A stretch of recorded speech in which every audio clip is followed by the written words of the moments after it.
Александр, а я, когда пишу по тянущему грунту, живопись получается сильно сухая и матовая. Мне даже кто-то сказал, что как будто это пластилин. А, кстати, пластилин выглядит такой немножко глянцевый. Ну, может быть, бывает и такой другой пластилин. У вас не похоже на пластилин? Не похоже. Я много лет добивался, потратил на то, чтобы достичь вот этого матового эффекта, когда не бликует с любой точки зрения. Смотришь на картину, она не бликует. Когда цвет пигмента, краски, сохраняет свою яркость, как будто первозданность. Ты смотришь и любуешься каждым мазком, каким-то участком, где вот этот цвет есть. И он есть не из-за того, что лаком покрыто, а из-за того, что он сам по себе есть. Непередаваемое ощущение. Вот мне это очень нравится. И наконец-то, не так давно, кстати, это стало получаться, и я почувствовал к этому страсть, вот к этой матовой живописи. Конечно, был тому, толчок такой, да, паровоз. Паровоз — это был Николай Фешин, работы которого я смотрел живьем. Вот посмотрите, если, может быть, вы не видели. Ну, а если видели, вспомните, как они выглядят. Это матовая живопись на тянущем грунте, когда цвет фантастически живой, хотя уже прошло 100 лет. Это раз. И главное, что ты можешь достичь на тянущем грунте определенных эффектов живописных, которые как вы пишете, сухая, которые на мокрой живописи достичь невозможно в силу того, что смешиваются слои между собой. Мокрая, ты вот сделал мазок такой, там много льняного масла, когда вот такая мокрая, жидкая живопись. И сверху, чтобы положить чистый мазок, не смешивающийся с этим предыдущим, это невозможно, он смешивается, потому что все такое вот, как масло. Я имею в виду льняное, много его будет смешиваться. Поэтому, на тянущем грунте это достижимо. Наверное, это все-таки дело вкуса. Если вам нравится, не нравится, такая вот сухая выглядит, кажется вам даже, делайте как вы привыкли. Главное, чтобы достигать цвета, чтобы легко было писать. Я почему к этому грунту пришел? Потому что я все время ловил себя на мысли, что я преодолеваю неудобства, связанные с грунтом, связанные с тем, что я кладу краску, она все время не кладется. И я думал, что дело в краске. Я покупал дорогие краски. Лучше было, когда там, например, брал Ван Гог белила. Да, они такие густые и лучше. Но по сравнению с тем, что сейчас, это небо и земля. Елена Пухерева. Слава, расскажите про мастихины. Что-то про них еще не беседовали. Какие надо иметь в наличии? Привыкла к рыбке. Такая. Купила недавно геометрический мастихин для ровных деталей. Такой остроконечный ромб. Совсем не получается им работать. Я тоже не понимаю, что это такое. Или качество не то, или руки кривые. У меня тоже не то, руки кривые. Есть ли какие-то секреты? Можно ли обходиться одним? Или для разных задач надо иметь арсенал? И второй вопрос. В Петербурге мастер-классов не намечается у вас случайно? Но если будут намечаться, я сообщу, Лена. Все к тому, чтобы в Петербурге состоялись выставки с моим участием, либо частично, либо персональные. Я тогда сообщу, как только будет известно. Что касается мастихинов. Я с собой вожу 4 вот таких размеров по старшинству. Большой. И вот так они выглядят. Это итальянские мастихины. Тут все уже замызгано, и я номера вам не могу сказать. Вот этот 21-й, мой любимый. Вот этот 21-й. Итали написано. Это маленький, это побольше, чем 21-й. Какой-то еще номер. И вот самый большой. Для чего большой? Во-первых, мастихинами, конечно, я счищаю краску, и накладываю краску. Для больших жирных таких вот мест вот можно такое использовать, даже на небольших этюдах. Но вот такой профиль мастихина, мой любимый. Я вот другими пробовал работать, даже бывают какие-то еще ромбики, вот не то. Я просто привык к таким, мне удобно. Но в конце концов, ведь и деревянной ложкой раньше ели, правда? Я пробовал деревянные есть, неудобно как-то. Ну, не было тогда, видимо, металлических. Не делали еще. Ну, можно и деревянные. Поэтому, в конце концов, это дело вкуса. Просто попробуйте такими. Если вам понравится, хорошо.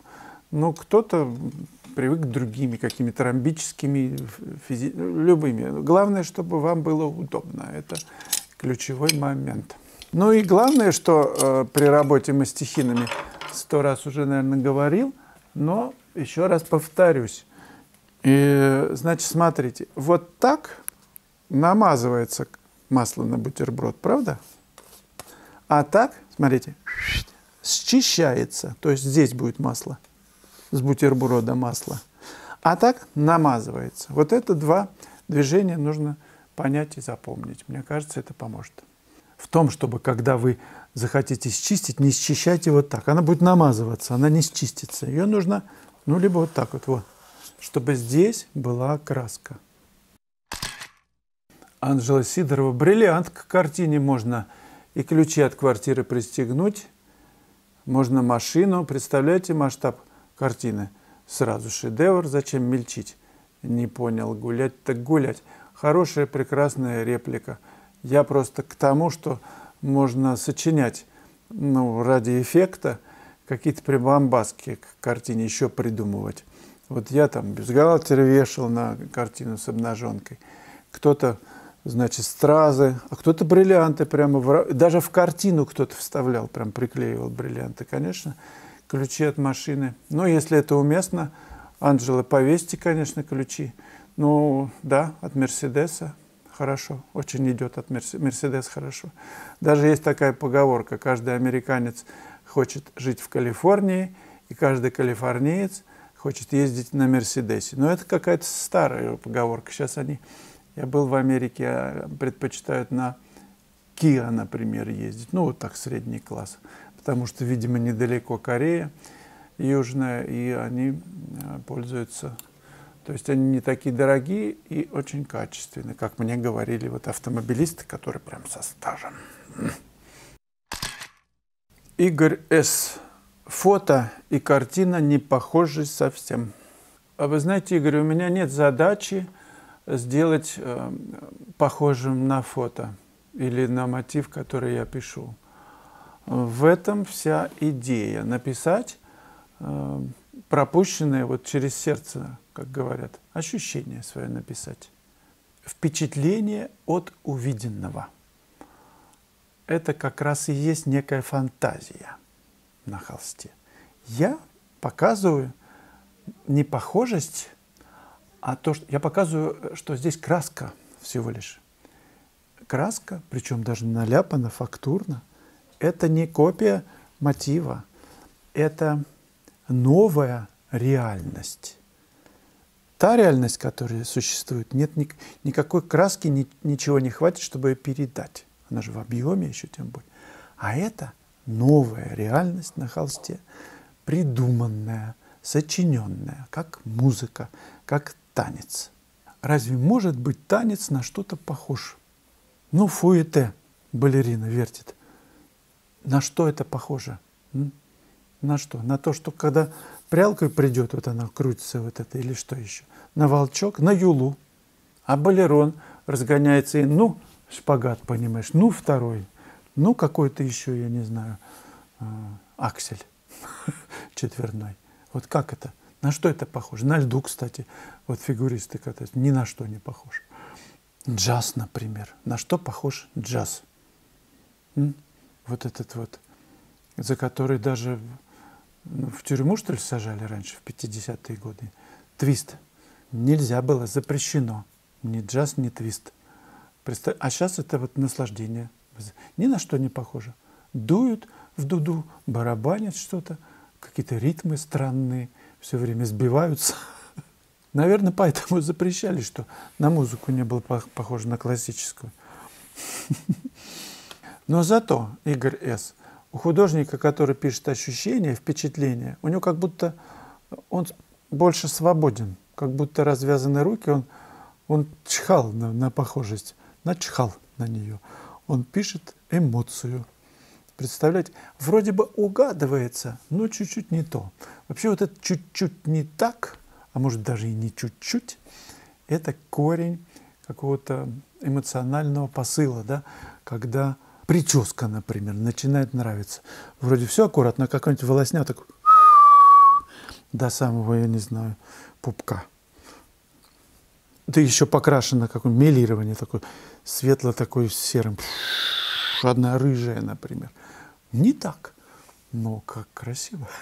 А вы попробуйте, Игорь С., сделать нечто подобное.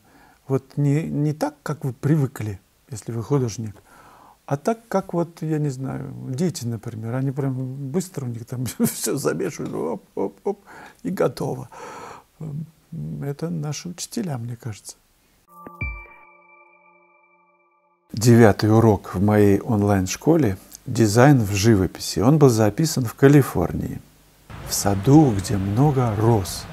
Этот урок посвящен тому, как стать хулиганом в живописи. А здесь есть еще тень. Как быть спонтанным, не привязываться к цвету, который ты видишь, а сочинять его на основе композиционных пятен, мыслить пятнами. Как это? Как все разложить? Мотив понятен. 2 куста больших, розовых, зелень на переднем плане, трава, на заднем плане зелень. Но ведь наша задача написать художественное произведение, сочинить на эту тему нечто удивительное. Вот этот урок об этом. Как научиться писать легко, как писать впечатление. Нужен ли подготовительный слой краски в живописи? Можно ли обойтись без него? Этот урок интересен тем, кто любит спонтанную, живую живопись и хочет перестать разглаживать волосок к волоску в своих работах. 9-й урок «Дизайн в живописи». Эта работа, которую я вам хочу сейчас показать, писалась почти 10 лет назад на Чеховке в Гурзуфе.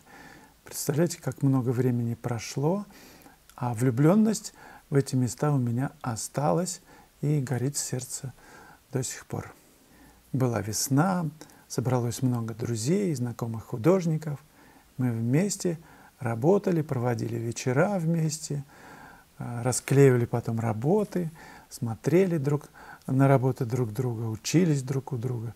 Это было совершенно замечательное время. Вообще совместные пленеры – это нечто неповторимое. Призываю всех нас, вас объединяться и писать вместе в хороших местах.